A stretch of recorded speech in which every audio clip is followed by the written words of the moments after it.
하나님의 성령이 비둘기같이 내려 자기 위에 임하심을 보시더니 하늘로부터 소리가 있어 말씀하시되 이는 내 사랑하는 아들이요 내 기뻐하는 자라 하시니라. 아멘.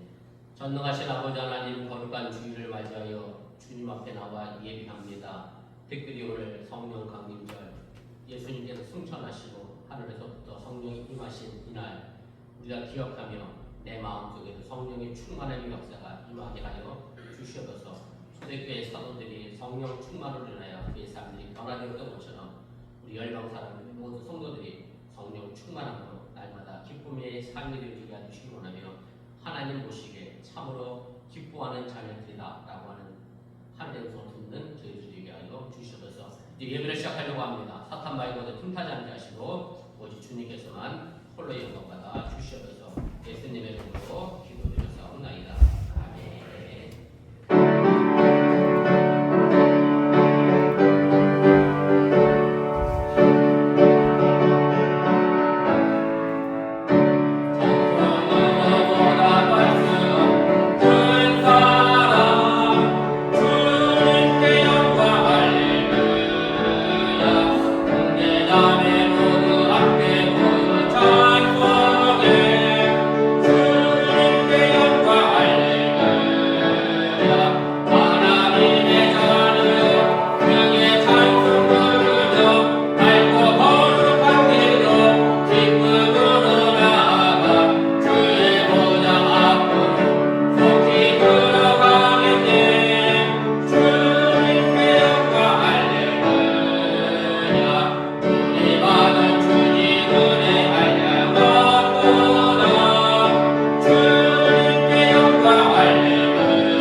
성시교독 135번 성령강림 첫 번째를 교독합니다.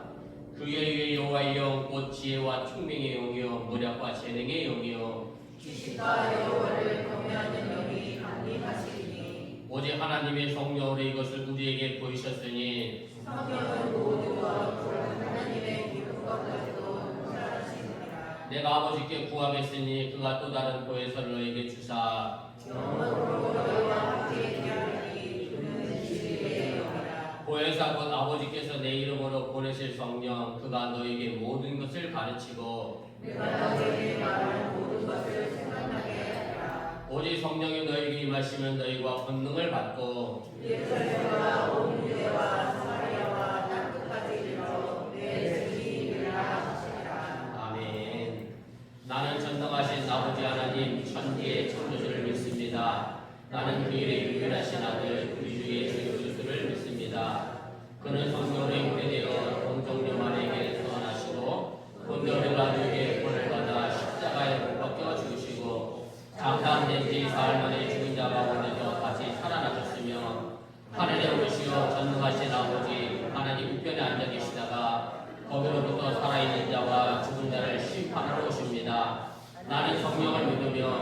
거룩한 공교회와 성도의 교제와 죄를 용서받는 것과 몸의 부활과 영생을 믿습니다. 아멘.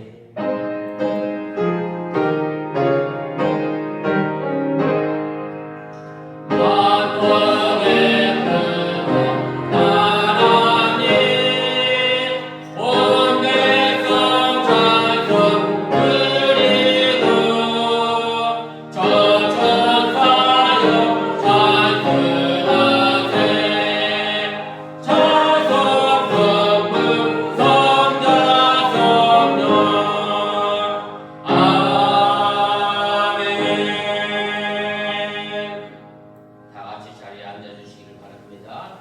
이 시간을 위하여 조승남 강사님을 대표하여 기도 인도하십니다.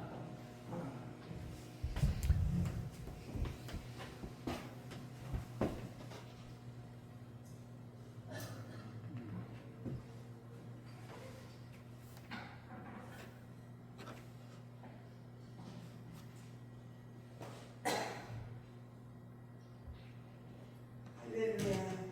좋으신 하나님 아버지 감사합니다. 이 시간에 주님의 사랑과 은혜를 너무너무 감사드립니다.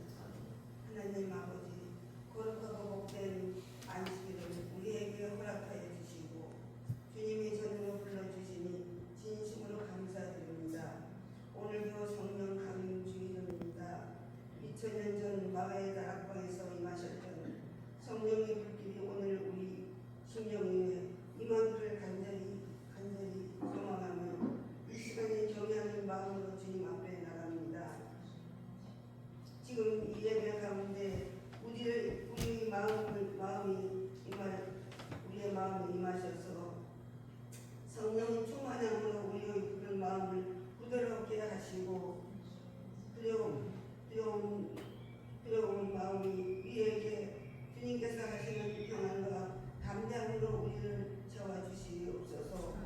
하나님, 지난 한 주간도 저희들은 연약하여 주님의 뜻보다도 우리의 욕심의 감정에 따라서 살아왔음을 고백합니다. 하나님의 말씀을 따라 살겠노라고 다짐하면서도 세상의 소리에 더 귀 기울이고 기도보다도 염려를 먼저 품었던 우리의 부족함을 용서하여 주시옵소서. 우리 안에 있는 헛된 생각과 정욕을 성령이 불러 태워주시고 예수 그리스도의 보혈로 정결케 하시면 주님의 뜻을 따라 살 수 있는 새 마음과 새 영을 부어 주시옵소서.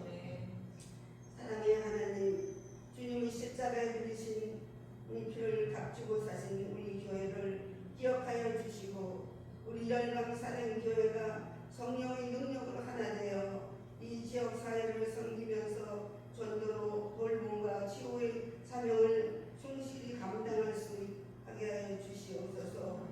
서로를 향하는 사랑과 격려가 넘치게 하시고 하나님의 영광을 드러내는 공동체로 세워 주시옵소서. 오늘은 각종 예배와 모임과 교회 모든 비전을 인원하고 한다고 하니 성령님께서 함께하여 주시옵소서. 말씀을 전하실 목사님께 성령의 기름을 부어주시고 말씀이 능력 있게 선포되어 우리 마음에 가여지고 회복되면 예수 그리스도를 더 깊이 만나는 시간이 되게 하여 주시옵소서. 찬양대의 찬양을 위하여 성령 은혜를 더하시고 모든 예배 순서를 통하여 주님의 임재를 깊이 경험하게 하여 주시옵소서. 모든 영광을 주님께 올려드리면 우리 구주 되시는 예수 그리스도의 이름으로 감사하는 기도드렸습니다. 아멘.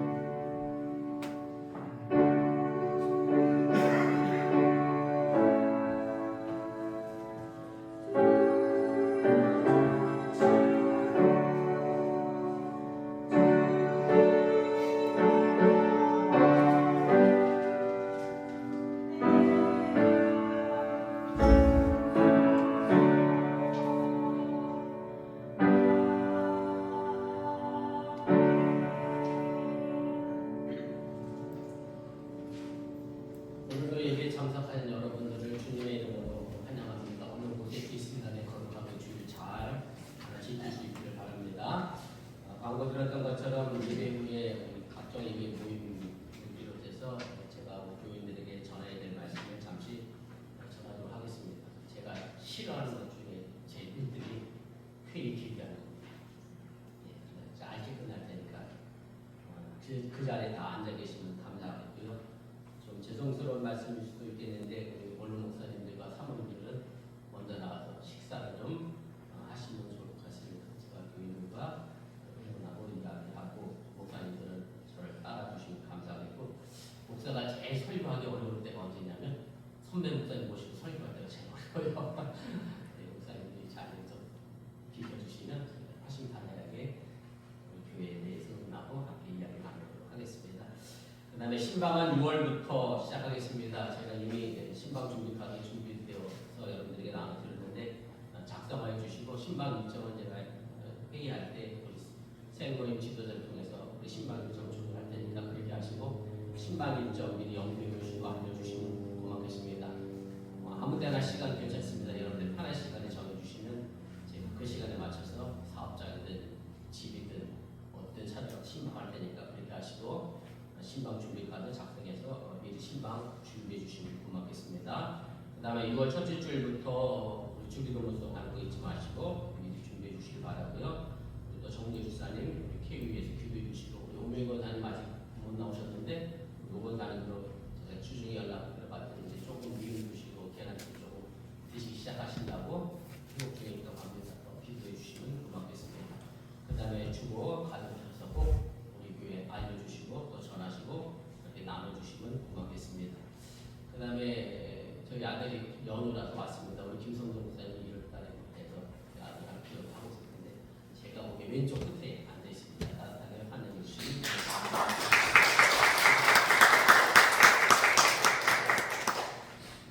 혹시 제가 아들에 잘하는 거 있을까요? 네, 오늘 안 보이시는 분 계시네요.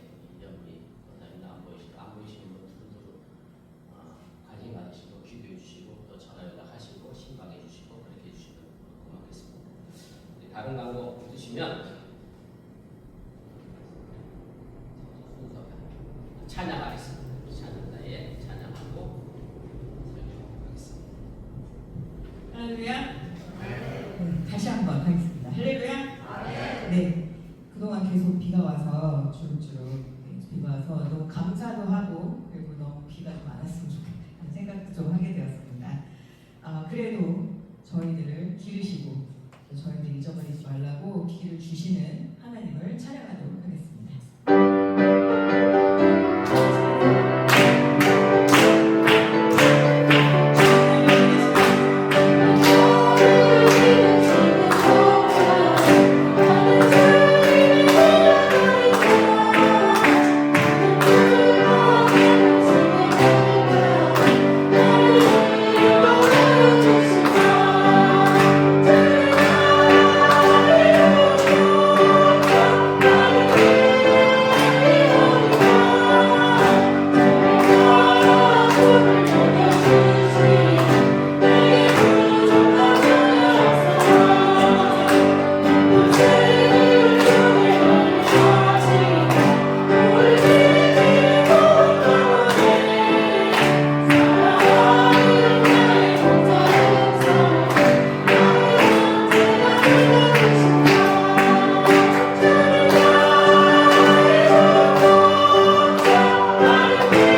전능하신 아버지 하나님, 거룩한 주일을 맞이하여 주님 앞에 나와 예배하며 사랑하는 성도들이 정성된 마음으로 귀한 예물을 드렸습니다.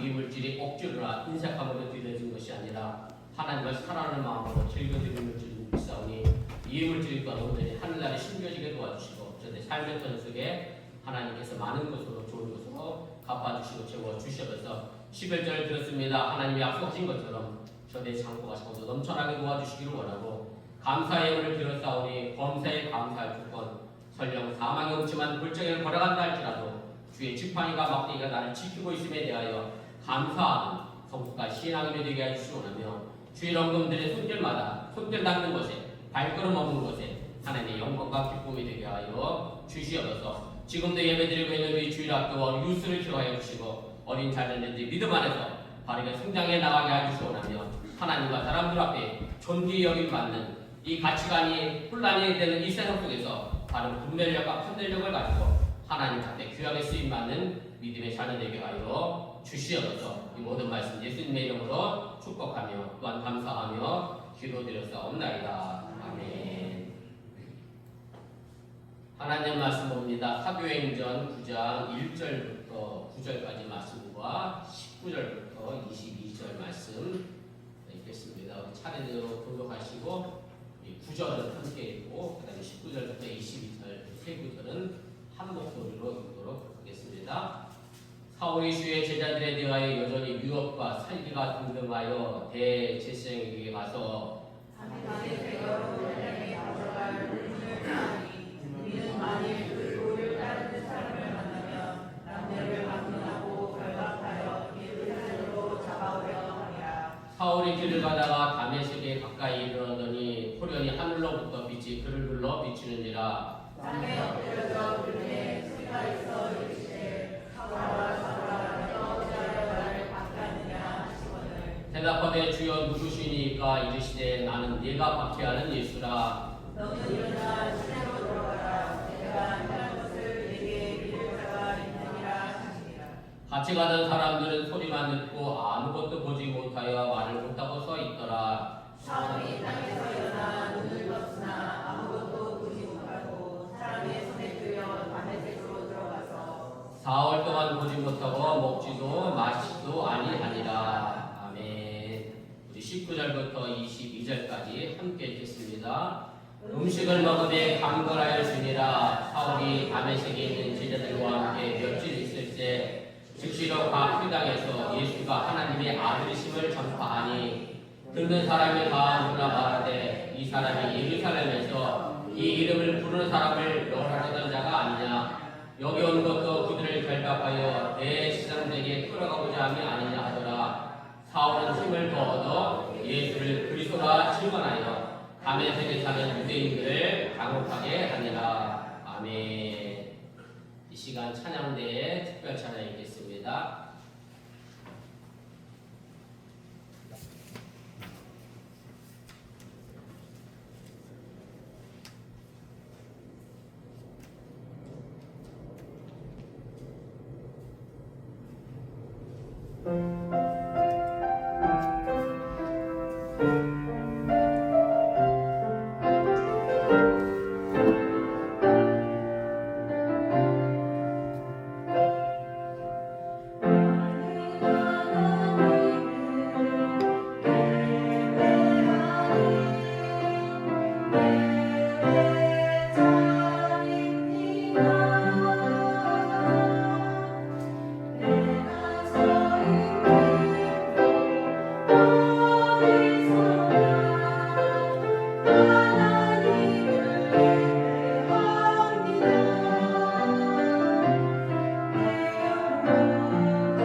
날 지켜보고 감시하나? 무서운 하나님이다라고 생각하시는데 반대로 생각해보면 하나님 앞에 서 있게 내가 늘 하나님 은혜로 지금도 살아갑니다라고 볼 수 있습니다.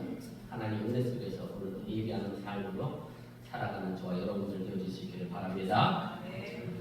네, 오늘은 교회록으로 성령 강림절입니다. 그리고 전 세계 감리교회는 감리교회 창시자 존 웨슬리 목사님의 회심을 기념하는 주일로 지키고 있습니다. 올해로 존 웨슬리 목사님 회심 288주년이 됩니다. 상식적으로 말씀을 드리자고 하면 존 웨슬리 목사님의 신학을 유산으로 물려받아 생긴 교단이 감리교회 내 구세군, 그다음에 성결교, 그다음에 순복음 이 정도가 우리 주위에 흔히 볼 수 있는 존 웨슬리 목사님의 신학을 물려받은 그런 교단들이라고 할 수가 있습니다.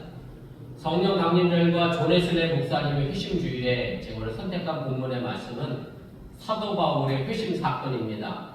제가 오늘 이 말씀을 선택한 것은 이 세 사건이 가지고 있는 공통점이 있기 때문에 그렇습니다.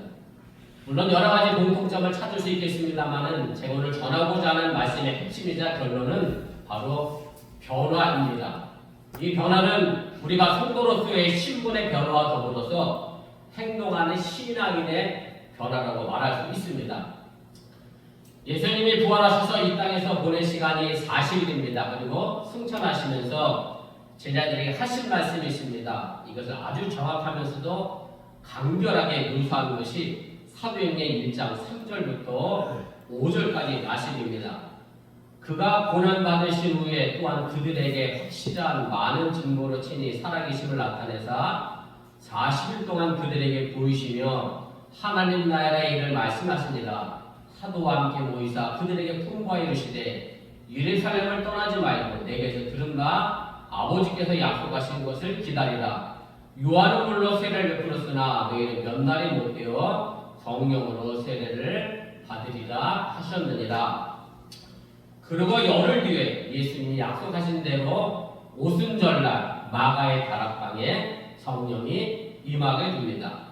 그리고 이 사건 이후에 잡혀서 죽을까봐 모두 숨어 있었던 제자들이 완전히 변해서 죽음을 무서워하지 않고 세상에 나가 예수님이 우리의 주님이시다, 그리스도다라고 담대하게 전하게 되는데 말 그대로 이전의 모습은 사라지고 전혀 다른 사람처럼 이 제자들이 변화가 되었습니다. 그리고 오늘 본문의 말씀은 흔히 사울이라고 하는 사람이 변하여 바울이 되는 과정을 그린 내용입니다. 그 변화의 결과가 무엇이고 그리고 이것이 얼마나 놀라운 사건이 보여주는 것이 오늘 우리가 읽었던 본문 마지막 22절에 그 결론으로 이렇게 정의를 내려줍니다. 사울은 힘을 더 얻어 예수를 그리스도라 증언하여 다메섹에 사는 유대인들을 당혹하게 하니라. 사울이 예수님을 그리스도라라고 증언하는 것에 대해서 유대인들이 매우 당황했다라고 하는 그런 이야기입니다. 그런데 그 이유는 너무나도 분명합니다. 여러분들이 아시는 것처럼 사울이 회심하기 전에는 예수님을 그리스도라고 믿는 사람들을 잡아 죽였던 사람입니다. 그 열심이 얼마나 대단했는지 이스라엘 나라에서뿐만 아니라 해외로 도망한 사람들도 잡아가기 위해서 성경은 다메섹이라고 되어 있습니다만 다마스커스라고 하는 외국 지역에 있는 도시까지 사울이 쫓아갈 정도의 열정을 가지고 그렇게 예수 믿는 사람들을 잡아 죽였던 그런 사람입니다. 그런데 이 사람이 어느 날 갑자기 예수님이 우리의 주님이시다, 그리스도다라고 설교를 하고 있으니 유대인들이 당황할 수밖에 없는 그런 상황이 됐다라고 하는 얘기입니다. 그런데 이 당황스러운 것은 유대인들만 당황스러웠던 게 아니라 기독교인들조차도 당황스러웠습니다. 왜냐하면 우리를 잡아 죽이려고 덤비던 사람이 어느 날 갑자기 우리와 같이 예수님이 우리의 주님이야라고 전하기 시작하니 당황스럽고요. 그래서 일부 기독교인들 가운데 어떤 사람들은 이렇게까지 생각한 거예요. 사울이 우리를 속이려고 예수 믿는 척하다가 다 같이 이렇게 모였을 때 우리 한꺼번에 잡아가려고 수호하는 거 아니냐, 간첩으로 바뀐 거 아니냐, 이런 의심이 들 정도로 모든 사람들을 다급하게 만든 것이 사울의 회심 사건이었다라고 하는 얘기입니다. 그리고 존 웨슬리 목사님은 1738년 오늘이죠. 5월 24일 바로 288년 전 오늘 회심을 했습니다. 그리고 그가 회심한 날 쓴 일기를 보면 자신의 회심 순간을 이렇게 표현합니다. 제가 일기 원문 그대로 읽어보겠습니다. 화면에 있으니까 한번 보시면서 288년 전에 존 웨슬리 목사님을 기억하며 한번 들어보시길 바랍니다. 그날 저녁 나는 올로스 게이트 길에 있는 한 모임에 지친 몸으로 마지못해 참석했다. 그런데 어떤 사람이 루터의 로마서 주석 서문을 읽고 있었다. 그날 8시 45분쯤 그리스도에 대한 믿음을 통해 하나님께서 사람의 마음에 이루시는 변화를 서술하는 단락에서 나는 내 마음이 이상하게 뜨거워지는 것을 느꼈다. 내가 진정으로 그리스도를 구원을 위해 오직 그리스도만 의지하고 있다고 느꼈다. 그리고 그분께서 진정 나의 죄를 나의 죄까지도 가져가셨다는 사실과 죄와 사망의 법에서 나를 구원하셨다는 확신이 나에게 주어졌다. 이것이 존 웨슬리 목사님의 회심 사건에 대한 본인의 일기의 내용입니다. 회심이라고 하는 단어는 사전적 의미로 이렇게 세 가지로 정리가 됩니다. 마음을 돌이켜 먹었다. 과거의 생활을 뉘우치고 고치고 신앙에 눈을 떴다. 세 번째가 사심을 버리고 착하고 바른 길로 돌아온 마음이다. 이렇게 정의를 내립니다.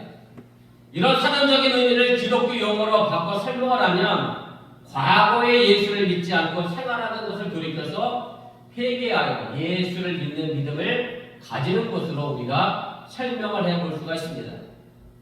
이 회심의 용어를 가장 정확하게 보여주고 있는 것이 바로 사울이 변해서 바울이 된 회심 사건으로 사울은 율법을 목숨같이 생각했던 율법주의자였다가 율법이 아닌 은혜 안에서 살아가는 그리스도인으로 변화되어 이제 이름도 사울에서 바울로 바뀌게 된 그런 사건입니다. 또 하나의 사건을 말씀드리면 성 어거스틴의 회심을 우리가 들 수 있을 겁니다. 성 어거스틴 초기 기독교에 있어서 가장 중요한 신학자였고 지금 기독교뿐만 아니라 모든 사람들에게 두루두루 존경받는 성인이 바로 어거스틴입니다. 그런데 이 성 어거스틴은 처음부터 성인도 아니었고 처음부터 기독교인도 아니었습니다. 어거스틴은 말 그대로 망나니였고요. 사생활을 낳을 정도로 타락했던 사람이었습니다만 그의 어머니 모니카의 간절한 기도로 그가 기독교로 회심하게 되고 지금 성인으로 추앙받게 되는 그런 인물이 됩니다. 사도 바울의 회심이나 성 어거스틴의 회심이 중요한 것은 사람을 놀라게 바꿔내는 큰 전환점을 마련했기 때문에 그렇습니다. 그래서 사람이 살다 보면 어떤 계기를 통하여 변화되기도 하고 또 성숙해가기도 하고 성장해가는 여러 가지 사건을 경험하게 됩니다. 물론 이런 변화는 겉모습은 바뀌지 않는다 할지라도 그 내면의 마음은 한 단계씩 발전된 삶을 살아가게 되고 그래서 성숙해져가며 성장하게 된다는 그런 말씀입니다. 이런 변화가 바로 사람을 사람 되게 하고 사람으로 하여금 아주 성숙한 삶을 살아가게 하는 아주 중요한 조건이 된다고 하는 사실을 여러분들이 잊지 마시기를 바랍니다. 그런데 사도 바울의 회심이나 성 어거스틴의 회심 사건과 그 다음에 존 웨슬리 목사님의 회심 사건은 사람이 바뀌고 변화되었다는 측면에서 보면 같은 공통점이 있습니다만 그 출발점을 보면 이 두 가지 회심에는 아주 큰 차이가 있음을 발견하게 됩니다. 무슨 차이가 있는가 하면 바울은 애초 예수님과 아주 적대적인 관계에 있던 사람이었고 성 어거스틴은 예수님을 모르고 살던 사람이었습니다. 그래서 바뀌어서 예수를 믿는 사람으로 변해되고 성장해 갔다라고 우리가 설명을 해볼 수가 있습니다.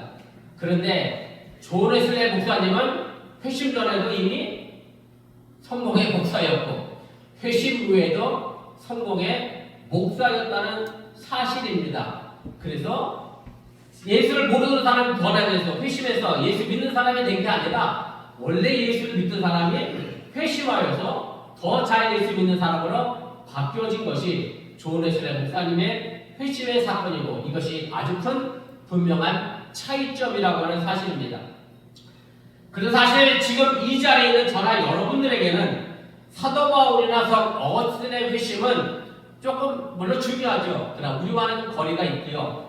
우리에게 정말 중요한 것은 이미 신앙을 가진 우리에게 존 웨슬리 목사님 회심이 더 중요하게 다가오게 된다는 사실을 여러분들이 깨달으시길 바랍니다. 단순히 예수를 믿는 것에서 끝나지 않고 새로운 성령의 역사를 계속해서 만들어 가야 하기 때문에 그렇습니다. 사실 세간에 이 미국 사회는 어떤지 모르겠습니다만 한국에서는 기독교가 욕을 많이 먹습니다. 저는 개를 상당히 좋아하는데 키우는 것도 좋아하고 먹는 것도 좋아하는 사람인데 요즘 다 못 먹게 해서 그렇죠? 다 좋아하는데 요즘 근데 그 좋은 개를 한국사 어디다 갖다 붙이죠? 나쁜 말 할 때 왜 개를 갖다 붙이는지 모르겠어. 저는 개를 참 좋아하는데 그래서 기독교가 무슨 독교가 됐어요? 여기서 잘 안 쓰시죠? 한국에서 기독교를 개독교라고 조롱하고 비난하는 사람들이 있습니다. 제가 왜 기독교가 개독교라고 하는 욕을 먹는가 그 이유를 생각해 보면 존 웨슬리 목사님의 회심이 다른 사람들에게 보여지지 않기 때문에 그렇습니다. 우리가 보면 예수를 믿는다고 하는데 다른 사람들 눈에 보이기에는 저 사람이 정말 예수 믿는 사람이 맞나? 저 사람이 이전의 삶을 버리고 새로운 사람으로 바뀐 게 맞나? 세상 사람들보다 더 지독하네 이런 얘기를 듣다 보니 기독교가 개독교라고 하는 조롱을 받는 그런 시대가 됐습니다. 물론 모든 교회가 다 그렇고 모든 성도들이 다 그런 건 아니지만 일부의 교회와 일부의 성도들 때문에 기독교 전체가 욕을 먹는 그런 형국에 이르렀다고 해도 틀리지가 않습니다. 존 웨슬리 목사님이 영국 사회를 돌아다니면서 설교를 한 내용 가운데 자신이 어떻게 변화되었는지를 세 가지 내용으로 설명을 합니다. 이 부분은 사실 우리 모든 기독교인들이 생각해 봐야 할 아주 중요한 문제임을 깨달으시기를 바랍니다. 존 웨슬리 목사님은 세 가지의 변화를 이야기합니다. 그 첫째는 종의 신분에서 아들의 신분으로 변화되었다. 우리가 세상 사람에서 성도로 바뀌어진 거룩한 신분으로 바뀌어진 것을 이야기를 합니다. 두 번째는 율법 아래 율법적으로 살다가 은혜 안에서 자유롭게 살아가는 삶으로 변화됐음을 이야기하고 마지막 세 번째가 제가 여러분들에게 드리고 싶은 말씀입니다. 거의 그리스도인에서 온전한 그리스도인으로 변화되었다라고 고백을 하고 있습니다. 존 웨슬리가 말한 이 세 번째 내용은 1742년 7월 25일에 옥스퍼드 성마리아 교회에서 옥스퍼드 대학의 교수들과 학생들에게 한 설교의 내용에 그 근거하고 있습니다. 그 제목이 이렇게 돼 있어요. The Almost Christian입니다. 이 말을 좀 우리나라 말로 번역하면 이렇게 번역할 수 있을 것 같아요. 거의 그리스도인. 혹은 almost니까 기독교인이 되긴 됐는데 약간 뭔가 모자란 덜 된 기독교인 뭐 이런 이상한 번역이 듭니다. 어떤 사람들은 또 이 번역을 가지고 유사 그리스도인이라고 번역하기도 하는데 제가 생각하기엔 요즘 말로 번역하면 느낌이 확 와닿는 번역이 있습니다. 이게 뭐냐면 짝퉁 그리스도인이라고 번역할 수도 있을 것 같습니다. 제가 하와이에서 목회할 때 식당을 운영하던 집사님이 한 분 계셨어요. 그래서 그분 식당에서 우리 교인들 여러분이 일도 하시고 하셨는데 그분이 어느 날 교회에 오시면서 목동을 하는 가방을 하나 들고 오시더니 이게 탁 던져 의자에 딱 던지더라고요. 그래서 그랬어요. 집사님 가방 짝퉁이죠? 그랬더니 그 집사님이 발끈하십니다. 내가 뭘로 봐서 뭘 들고 다니는 사람이고요? 짝퉁이나 들고 사람은 맞냐? 이러시더니 이거 진짜 가방이라 막 그래요. 근데 제가 그렇게 했던 이유가 뭐냐면 진짜 가방은 사실은 이렇게 티난데 저는 아직 해보지 못해서 진짜 가방은 비 오는 날 비가 오면 어디에 품어야죠? 가슴에 품어야고 가짜 가방은 비 오면 어떻게 해? 머리에 쓰는 게 이게 가짜 가방이래. 이게 진짜와 가짜 구별법이래. 저는 뭐 안 해봐서 모릅니다. 아니 이분이 이게 귀하게 가슴에 품어야 할 가방을 막 휙휙 던지니까 저는 짝퉁인 줄 알았지. 그 귀한 가방을 막 던질 줄 알았는데 본인이 진짜 가방이라고 그래서 한동안 웃었던 그런 기억이 있습니다. 그 모양은 비슷한데 진짜가 아닌 것을 우리 한국 사람들은 짝퉁이라는 말로 그 가치를 설명합니다. 존 웨슬리 목사님이 이 설교에서 대부분의 그리스도인은 올모스트 크리스천 수준에 머물고 있다고 보고 있습니다. 그래서 올모스트 크리스천은 정직하게 살려고 하고 가난한 사람을 돌보기도 하고 다른 사람 물건에 손을 대지 않는다고 그렇게 설교를 했습니다. 그리고 이런 올모스트 크리스천만 되어도 사람들과 오히려 세상을 살아가는데 전혀 문제가 되지 않는다라고 그렇게 말씀을 했습니다. 그러나 존 웨슬리 목사님이 이 정도 수준의 그리스도인에 대하여 만족하지 못하는 이유는 그리스도인들은 사람을 상대로 하는 것이 아니라 하나님을 상대하는 사람이기 때문에 그렇다라는 사실을 여러분들이 잊지 마시기를 바랍니다. 하나님 앞에 서 있는 존재이기에 올모스트 크리스천으로 살아가서는 안 된다라는 것이 존 웨슬리 목사님의 설교의 내용입니다. 이어 존 웨슬리 목사님은 올모스트 크리스천이 되기 위해 필요한 것은 정직이나 성실하고 말하는데 그러나 이런 상태는 하나님 앞에서 우리가 아무런 유익이 없다라고 분명하게 말씀을 합니다. 그리고 우리가 올모스트 크리스천에서 벗어나 온전한 그리스도인이 되어야 함을 분명하게 말씀하고 선언을 했습니다.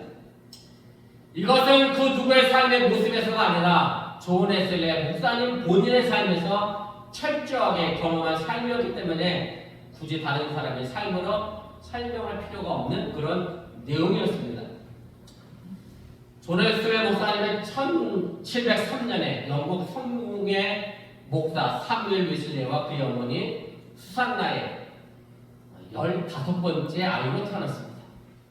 15번째로 태어났다는 얘기는 그 뒤에도 또 있다는 거예요. 19명의 자녀를 뒀어요. 19명의 자녀 가운데 존 웨슬리 목사님 15번째로 태어났는데 많은 자녀 수로 인해서 수산나는 학교를 아이들을 보낼 수가 없었기 때문에 집안에서 이 정도 수준이면 학교 하나 했잖아요. 가정학교를 만들었고 모든 자녀들을 직접 가르쳤고 수산나가 자녀 교육에 있어서 가장 중요하게 여겼던 것이 바로 규칙적인 생활이었습니다. 근데 제 생각에도 그럴 것 같아. 여러 명의 자녀를 키우는데 규칙이 없으면 그 집은 뭐 난리 날 것 같아요. 그러니 수산나 입장에서는 자녀들에게 이 규칙적인 생활을 하는 것이 신앙교육의 가장 중요한 것으로 아마 생각을 했을 겁니다. 아무튼 어머니 수산나는 이 규칙적인 생활을 바탕으로 해서 착실한 종교교육을 시켰고 매일 저녁 시간을 정해놓고 개별 상담도 해주고 기도를 해주는 그런 신앙교육을 했습니다. 이렇게 철저하게 종교교육을 받은 웨슬리는 옥스퍼드 대학을 졸업하고 옥스퍼드 대학의 조교수로 선임이 되어 뜻을 같이 하는 4명의 친구들과 더불어서 옥스퍼드 대학 내에 홀리 클럽을 만들게 됩니다. 굳이 한국말로 번역하자고 하면 뭐 신성 클럽 뭐 이런 식으로 번역을 하기도 하는데 아무튼 이 클럽을 통해 그들 매일 밤 모여서 기도했고 헬라어 성경을 공부했고 고전 문학을 연구했고 철저한 종교적 의무를 지켜 먹고 자는 시간을 아껴서 굳이 하는 일에 많은 시간을 사용을 했습니다. 제가 지금 조금 전에 웨슬리 어머니가 규칙 생활을 자녀들의 제1의 목표로 가르치고 설명했다고 말씀을 드렸는데 이 홀리클럽이 얼마나 규칙적으로 움직였는지 많은 사람들이 이 홀리클럽의 사람들을 놀리기를 시작했습니다. 뭐라고 놀렸느냐면 별명을 하나 붙였어요. 메소디스트라고 별명을 붙였어요. 메소드가 뭐죠? 방법 규칙이고 거기다가 IS를 붙인 거예요. 규칙쟁이들, 방법쟁이들 얼마나 철저하게 똑같은 방식으로 움직였으면 야 저 사람은 막 규칙쟁이라고 막 놀렸고 그것이 지금의 우리 감리교회의 교단 명칭 메소디스트가 지칭되는 그런 용어가 되었습니다.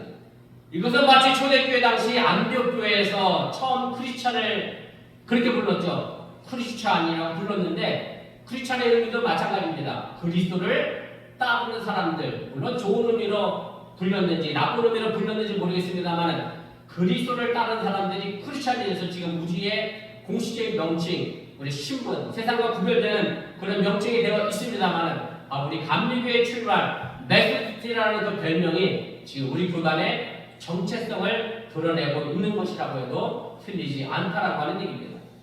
그리고 1725년 존 웨슬리 나이 22살에 디콘 페스터라고 하는 집사 목사가 됐고 1728년에 엘더 페스터라고 하는 장로 목사가 됐습니다. 이 용어는 지금 UMC에서 그대로 사용하고 있고 우리 KMC에는 이걸 준혜영 목사와 정영 목사로 구별해서 사용합니다. 참고로 저는 올해로 정영이 된 지 22년이 됩니다. 목사님 20년이 넘어가면 무슨 자격이 주어지죠?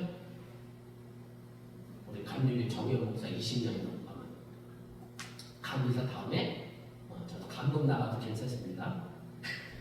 나갈 마음은 없지만 20년이 넘어가면 감독 자격이 주어집니다.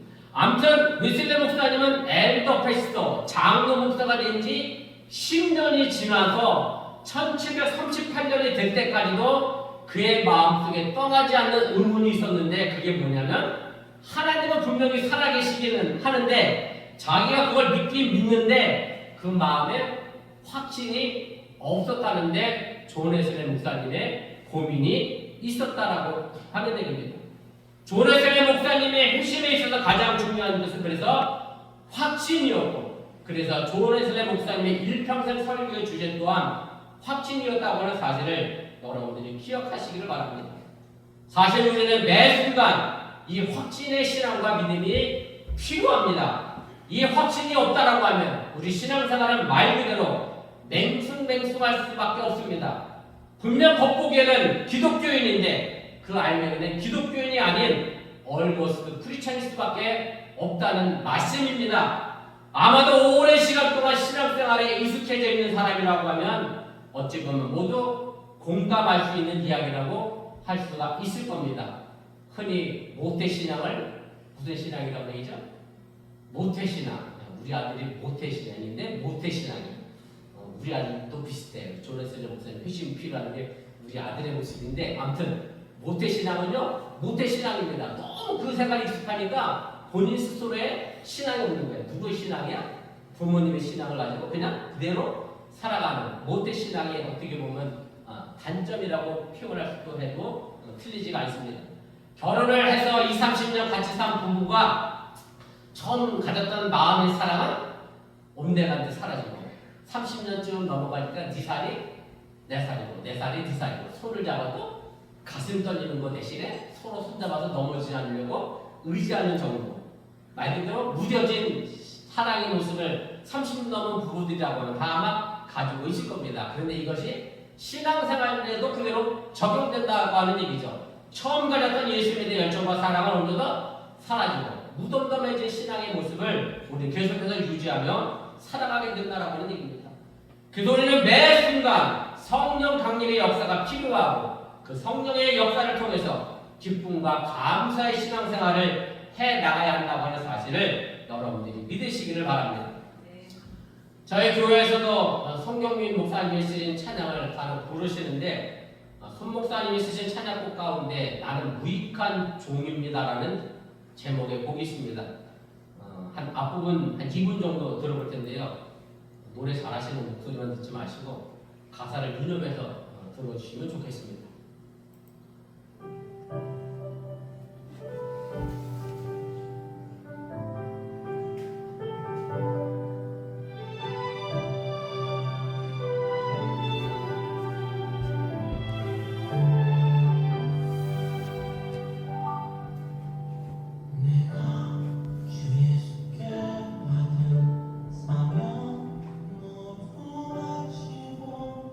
너의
제가 이 찬양에서 제 마음에 와닿는 가사의 내용은 사실은 이겁니다. 눈물이 내 앞을 매일 가려도 모든 날 떠나가도 주위의 모든 것 버려도 나의 마지막 고백 난 무익한 종입니다. 정말 매일같이 눈물이 나는 삶을 살면서도 나는 주님 때문에 행복합니다. 나는 주의 종입니다. 라고 고백하는 것이 가능할까를 제가 깊이 생각해보고 고민해봤던 적이 있습니다. 일반적인 상식으로는 참 쉽지 않은 일이지만 사도 바울처럼 성령이 충만하면 감옥 안에서도 기뻐할 수 있었던 것처럼 우리 안에 성령이 충만하다고 하면 충분한 가능한 고백이라고 저는 믿습니다. 저희 아버지가 목회하시면서 자주 하셨던 말씀인데 이런 얘기입니다. 여러분들 한번 스스로 상상해 보시면 좋을 것 같아요. 지금 다시 한국 전쟁이 일어나서 북한군이 교회 안에 사람을 가둬놓고 예수님 사진에 침을 밟고 나가면 내가 너를 살려주고 그렇지 않으면 죽이겠다 이렇게 위협하고 협박하는 상황이 됐습니다. 그런 질문을 지금 내가 받는다고 하면 여러분들은 뭐라고 대답하실 겁니까? 저희 아버지는 왜 이렇게 설교 시간에 그런 질문을 교인들에게 자주 하셨는지 뭐라고 대답하실 것 같아요? 어렵지요. 어려워요. 이거 근데 당장은 쉽게 할 수 있어. 뭔 쉽게 할 수 있냐면 지금 북한군은 없는 거. 저는 침 안 뱉고 예수 끝까지 믿겠습니다. 지금만 말할 수 있는데 막상 총구리 앞에 놓고 정말 내가 죽는다고 하는 위험 상황이 놓였을 때 과연 그렇게 할 수 있겠느냐라고 하면 그렇게 쉽게 누군가 대답하기가 어렵습니다. 그런데도 저희 아버지 대답은 항상 늘 똑같습니다. 그때 가봐야 한다. 근데 권사님 어쩜 이렇게 잘하셨어요? 그때 가봐야 한다가 정답입니다. 왜 그때 가봐야 할까요? 네? 왜 그때 가봐야 할까요? 지금은 당장 내가 그렇게 대답할 수 있을 것 같아도 그 상황에 내가 성령 충만하지 못하면 얼마든지 배신할 수 있고요. 지금 내가 확신이 없어 뭐라고 대답을 못하지만 그 상황에 내가 성령 충만하면 얼마든지 예수님을 위하여 순교할 수 있는 마음의 가짐이 생길 수 있기 때문에 그때 가봐야 한다가 정답이고 저희 아버지 말씀은 목사 하랩이라도 성령 충만하지 않으면 얼마든지 예수를 모른다 배신할 수 있다. 수제자 즉 베드로도 배신했는데 목사라고 못할 거 뭐 있냐는 것이 저희 아버지들 말씀이셨습니다.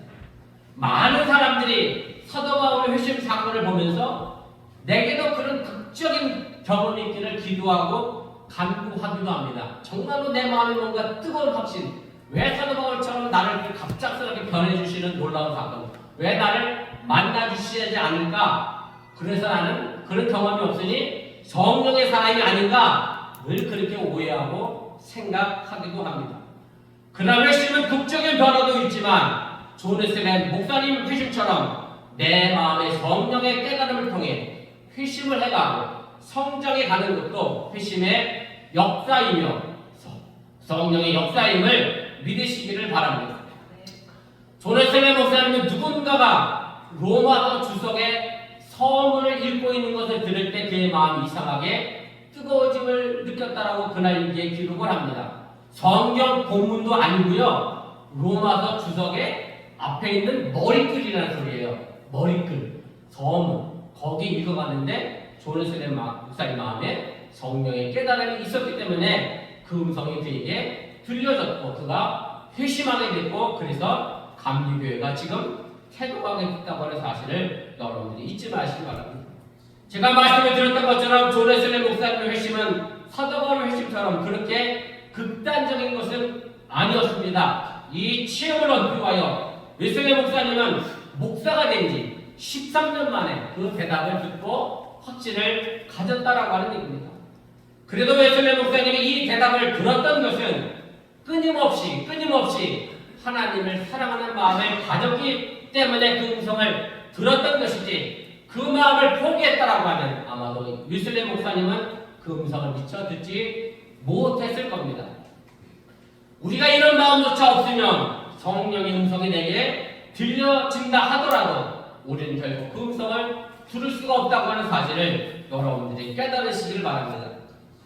1738년 5월 21일 웨슬리의 체험 3일 전에 동생인 찰스 웨슬리의 일기를 보면 거기에 이렇게 기록을 합니다. 주님, 내가 주님을 만나기 원합니다. 내가 주님을 확실히 믿기를 원합니다. 내게 응답하여 주소서라고 기도하고 간구합니다. 이 형제의 간절한 간구가 해답을 얻은 것이고 이 간절한 기도가 존 웨슬리에게 회심의 사건이 되어졌다고 하는 사실을 여러분들이 믿으시기를 바랍니다. 감리교회는 드라마틱한 극적인 반전의 교회가 아니라 가장 경건한 엘리트로서 하나님을 정말 사랑하고 싶어서 신하의 기도를 드리다가 대답을 얻은 교회가 감리교회를 잊지 마시길 바랍니다. 그 대답을 듣고 존 웨슬리 목사님은 영국 전 지역을 돌아다니면서 설교를 하고 영국 사회를 변화시켰습니다. 그 결과 같은 시기에 프랑스에서는 프랑스 대혁명, 유혈 혁명이 있었지만 영국 사회는 존 웨슬리 목사님의 사회 변혁 운동으로 인하여 무혈 혁명을 이루어냈고 그 사회가 완전히 복음으로 바뀌어지고 변화되어지게 됐다는 사실을 여러분들이 기억하시기를 바랍니다. 이제 그 변화의 주체가 우리에게로 넘어왔습니다. 급하게 뭔가 눈에 띄게 우리가 변화되지 못한다 할지라도 조금씩 한 걸음씩 예수님의 모습을 닮아가고 예수님의 걸음걸이를 닮아 가시기를 바랍니다. 그렇게 될 때 여러분들이 바로 올모스트 크리스천에서 올투게더 크리스천이 되고 우리 모두 열방사랑교회가 이 세상을 변화시키는 능력과 힘을 갖게 된다는 사실을 여러분들이 믿으시기를 바랍니다. 오늘도 성령의 강림의 바람이 불어 병들어가고 썩어져가는 세상을 변화시키는 능력의 바람이 되고 저와 여러분들을 변화시켜서 하나님의 나라가 이 땅에 임하게 되는 주체가 될 수 있기를 주님의 이름으로 간절히 축원을 드립니다. 기도하겠습니다. 네, 말씀을 기억하며 1분여 정도 합심해서 함께 기도하겠습니다. 오늘 성령 강림절이면서 동시에 우리 존 웨슬리 목사님 288주년 회심 기념주일이기도 합니다. 우리 감리교회가 태동했던 것은 극적인 드라마틱한 반전의 모습에서가 아니라 한 목사가 하나님 앞에 가부서기한 몸부림과 깨달음과 확신을 위한 간절한 기도가 우리 감리교회를 태동시켰고 우리는 그 신앙의 전통에서 지금 신앙생활을 해갑니다. 우리는 이미 사도 바울과 같은 회심은 겪어서 이미 예수 믿는 사람이 됐습니다. 그런데 그 회심의 사건이 시간이 지나가면 지나갈수록 맹숭맹숭해지고 무뎌져 갑니다. 오늘도 매일의 순간 속에서 매일같이 눈물이 내 삶을 가린다 할지라도 그 회심의 변화의 사건이 오늘도 내게 임하여져서 한 단계 더 성숙해져가고 한 단계 더 성장해가며 애벌레가 메리와 나비가 되어가는 것처럼 우리 사랑하는 열방사랑교회 모든 성도들이 그렇게 올모스 크리스천에서 올투게더 크리스천이 되어가는 믿음의 역사를 이루가기 위하여 이 시간 함께 간절히 기도하도록 하겠습니다. 사랑의 하나님 고맙습니다. 우리 시간에 부족한 영이 잠시 말씀을 전했습니다. 우리가 잘못 전한 것이 있으냐 저의 마음과 생각을 하나님께 도와주시고 하나님의 눈물의 말씀을 저의 마음을 기쁜 것에 자리 잡게 하여 주시면서 우리 존 웨슬리 목사님이 288년 전에 내 마음의 뜨거움을 느끼고 내 삶의 변화를 이루내며 영국사를 변화시켜 나가는 것처럼 우리 사랑하는 열방사랑교회의 성도들의 마음의 생각이 변화되어지게 해주시고 성장되어지게 해주시고 성령의 충만함을 가지고 오늘도 우리 사회를 변화시켜 나가며 내 마음을 변화시켜 나가며 내 가정을 변화시켜 나가며 내 자녀들을 변화시켜 나가며 내 남편과 내 아내를 변화시켜 나가는 그런 믿음의 역사를 이뤄내도록 인도하시고 함께하여 주시옵소서. 성령의 충만하지 못하면 우리는 세상과 비슷한 삶을 살아갈 수밖에 없습니다.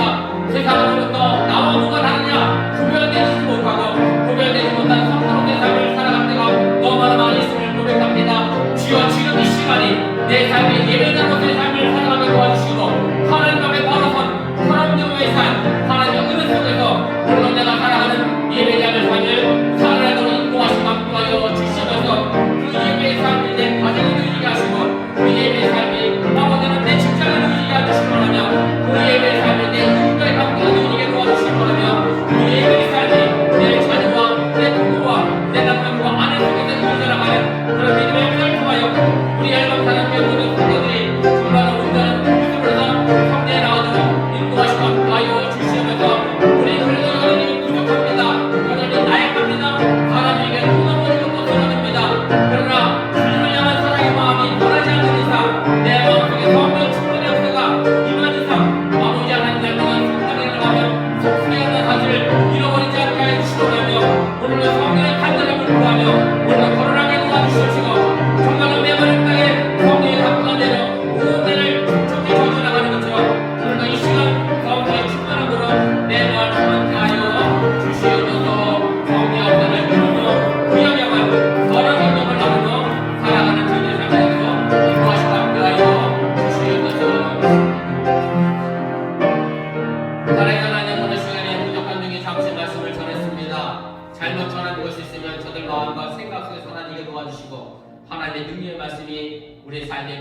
능력이 남게 하여 주시옵소서. 존웨슬레 목사님은 정의원 목사가 된 지 13년이 지났음에도 불구하고 그의 마음에 하나님을 향한, 예수님을 향한 확신이 없었기에 늘 방황하며 고민하며 그렇게 기도했습니다. 그러나 그 구도자의 삶을 존웨슬레 목사님이 포기하지 않았기 때문에 감리교회의 태동이 이루어졌던 것처럼 우리 사랑교회 모든 성도들이 하나님을 향한 구도자의 마음, 하나님을 향한 사랑의 마음을 포기하지 않게 해주시고 나며 오늘도 한 걸음 한 걸음 묵묵히 에볼라가 변하여 번데기가 되고 더 나아가 나비와 내비가 되어가는 그런 변화의 역사를 오늘도 만들어가게 해주시고 나며 그래서 올모스 크리스찬이 온전한 크리스찬으로서 성장해 나가는 믿음의 역사를 이루게 하여 주시고 성화를 이루어가게 하여 주시옵소서. 예수님의 이름으로 간절히 기도드렸사옵나이다. 아멘. 우리 다 같이 일어나서 찬송가 195장 찬송하시고 축복 예배를 마치고요. 그 자리에 바로 앉아주시면 빠르게 회의 진행하도록 하겠습니다.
성령님의 교통하시고 감동감하신 역사가 이 성령 강림절 존웨슬레 목사님 회신 기념주일에 다시 성령의 충만함을 가지고 내 삶을 변화시키며 가정을 변화시키며 저의 직장과 저의 자녀를 변화시키며 결단한 주의 백성들 위해 이제부터 영원토록 함께 하시기를 간절히 축원하옵나이다. 아멘.